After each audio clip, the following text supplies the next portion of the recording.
उन्हें इंटीरियर और सुंदरता की एक बहुत अच्छी समझ है। बिल्कुल सच बात है, यहाँ हम ढेर सारे तौर पैतरे जो सिखाते हैं, जिनके चलते आपको इस सब की एक अच्छी समझ आ चुकी है। शुरू करते हैं तारों को जिप टाई से जगह पर लगाते हुए। तारों से बढ़कर पाइप पर आते हैं। इन्हें आप इस तरह आपस में जोड़ सकते हैं। गुच्छे में चाबी ढूंढने में दिक्कत होती है, इसके लिए हमारे पास एक उपाय है। एक दूसरा छेद बना दीजिए। वैसे तो चाबियों के साथ और भी दिक्कतें होती हैं, जैसे टूट जाना। टूटे भाग को निकालना मुश्किल हो सकता है। इसके लिए उस पे तार शोल्डर कर लीजिए और खींच लीजिए।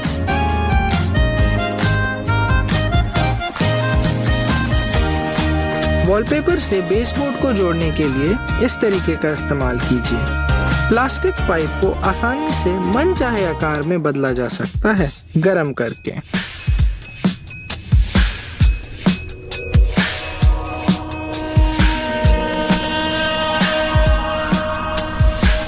ये देखिए, बढ़िया।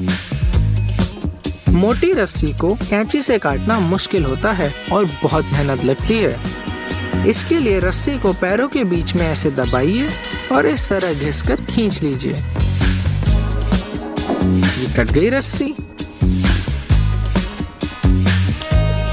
हम सब ने कभी न कभी अपने जीवन में तार मोड़े हैं, मगर वो अच्छे से नहीं मुड़ते हैं। अगली बार इस तरकीब का इस्तेमाल कीजिएगा। है ना एकदम सुंदर। नया वॉलपेपर लगाने से पहले पुराने वाले को निकालना होता है और साथ में दीवार के सारे उभार। कुछ उभार छेनी से निकल जाते हैं तो कुछ हथौड़े से। आखिरी चरण है पुट्टी लगाना। सूखने के बाद इसे सजा लीजिए। कचरा समेटना मत भूलिएगा। स्प्रे का ट्यूब बार बार गुम हो जाता है। इसके लिए आप एक पुराने कलम का इस्तेमाल कर सकते हैं।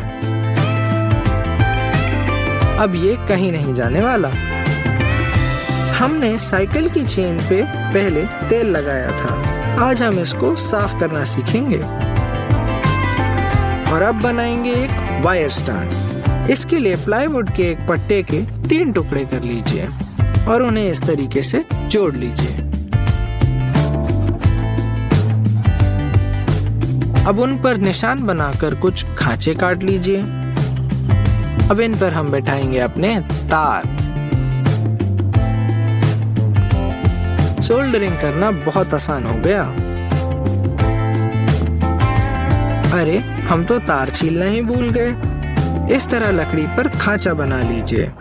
अब देखिए और सीखिए।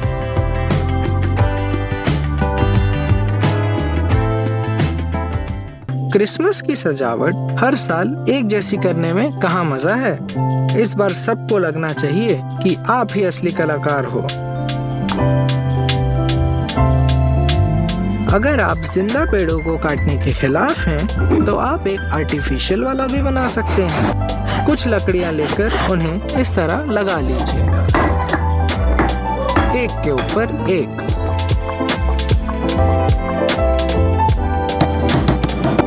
और अंत में बनाएंगे सितारा। इसे सजाना मत भूलिएगा। लग रहा है ना सुंदर? आइए थोड़ी और सजावट करते हैं। अब बस सांता की कमी है। हमारा सांता थोड़ा हट के बनेगा।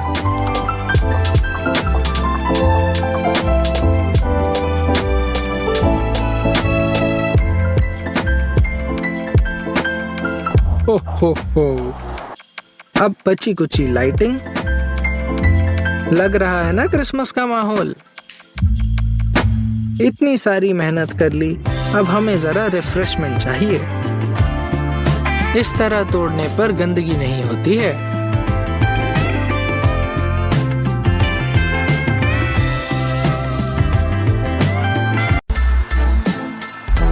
अपनी लेजर लेवल के लिए पॉड नहीं है?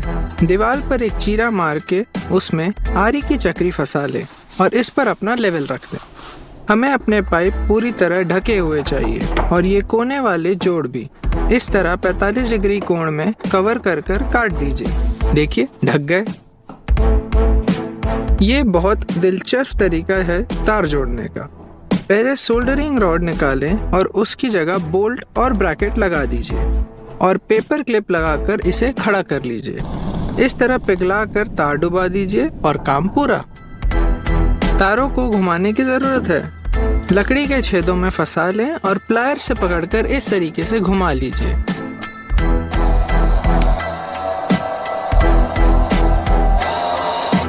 टाइल्स के बीच की लकीरें रगड़ने में जान निकल जाती है। इसके लिए हमारे पास एक बेहतर तरीका है और इस तरह हाथ भी नहीं दुखने वाले। ये देखिए। अगर आपका जिक्सॉ ब्लेड कुंद हो गया है तो उसका दूसरी तरह से उपयोग किया जा सकता है। दांतों को घिस लीजिए और किनारों को तेज कर लीजिए और मशीन में लगाकर इस तरह फोम बोर्ड्स काटने में इसका इस्तेमाल कीजिए।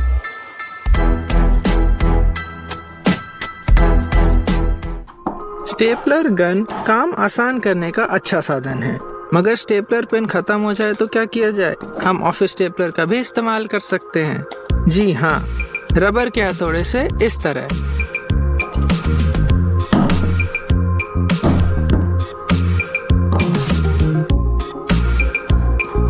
इस तरह आप पेंसिल की नोक तेजी से छील सकते हैं। ये देखिए। यहाँ हम क्लैंप से पट्टों के किनारों से समांतर लकीरें बना सकते हैं, इस छोर का स्क्रू निकाल के छेद का इस्तेमाल करते हुए। अगला हम बनाएंगे एक वॉशर। 2 जगह एक समान ऐसे काट लीजिए और दोनों को एक ही तरफ मोड़कर दूसरी तरफ पर नट वेल्ड कर दीजिए। इसे लगाने के लिए हथौड़े से मनचाही जगह पर बैठा लीजिए और दूसरी तरफ से बोल्ट डाल के कस लीजिए। ये घर का फर्नीचर या सज्जा बनाने में काम आएगा। इस पानी की बोतल का हैंडल टूट गया है। आइए रस्सी की मदद से एक नया हैंडल बनाते हैं। 2 फंदे दोनों छोर पे बनाकर एक दूसरे के अंदर से निकाल लें। अब इस बोतल के ढक्कन पर फंसाकर कस लीजिए इस तरह, और ये हमारा हैंडल तैयार। अगर बढ़ई का काम किया है तो आपको पता होगा कि लकड़ी घिसने में बहुत वक्त जाया होता है। आज हम इस काम को सरल बनाएंगे। मजबूत गोंद से एक बोल्ट को गोल डंडी में इस तरह लगा लीजिए। अब काट कर इसमें सैंड पेपर फंसा लीजिए और गोल घुमाकर चिपका दीजिए। ड्रिलिंग मशीन में डाला और ये तैयार हमारी सैंडिंग स्टिक।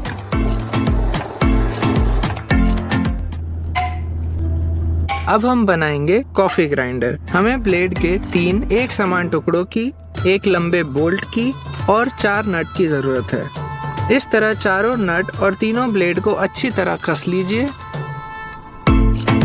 एक बर्नी के ढक्कन के बीच में बोल्ट के नाप का छेद कर लीजिए और वॉशर बैठाकर कस लीजिए। दूसरी तरफ भी एक वॉशर और एक नट लगा दीजिए। ध्यान रखें कि बोल्ट आसानी से गोल घूम पाए और ढक्कन ढीला ना हो। अब मनपसंद कॉफी डाल लीजिए और ड्रिल मशीन लगाकर पीस लीजिए। मैं तो अपने दिन की शुरुआत रोज कॉफी से ही करता हूँ। आप अपने दिन की शुरुआत कैसे करते हैं?